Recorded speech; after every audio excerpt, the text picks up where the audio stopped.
I'm Edie Lush. I'm in the Hub Pavilion in Davos and very pleased to be joined by Yury Fedotov, Executive Director of the UN Office of Drugs and Crime. Thanks so much for stopping in. Thank you for inviting me. Tell me a little bit about why you're here in Davos.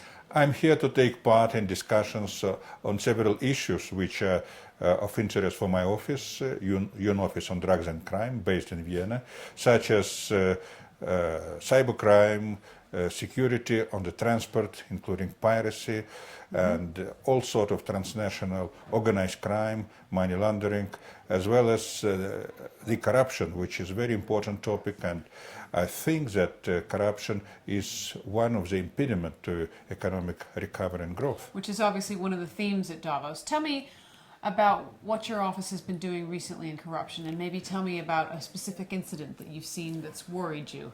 Well, the corruption is a phenomenon which exists for millenniums.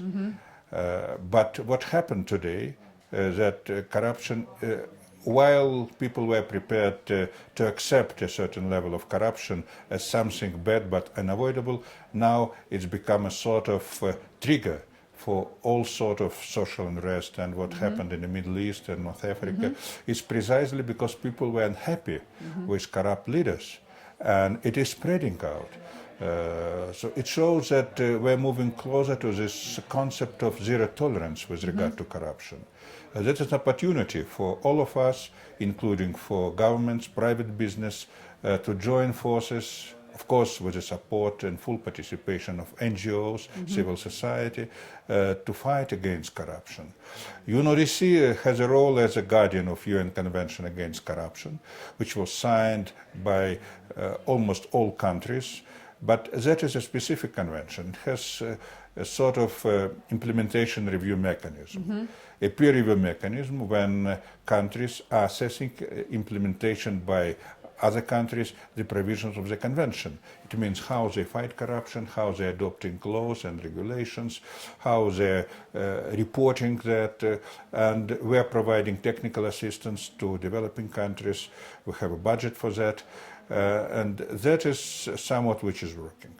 And I was very pleased that world economic leaders of 100 private companies last year sent a joint appeal to all governments to sign, ratify, and to work very actively in the implementation of the UN Convention Against Corruption.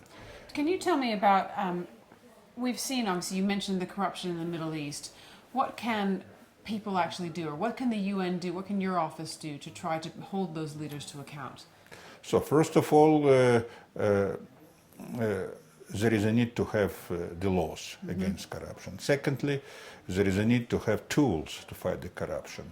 All sort of judicial tool, but also the role of the civil society in raising public awareness. There are several principles how to do that, including protection of whistleblowers, including disclosure of high-level public officials or elected leaders.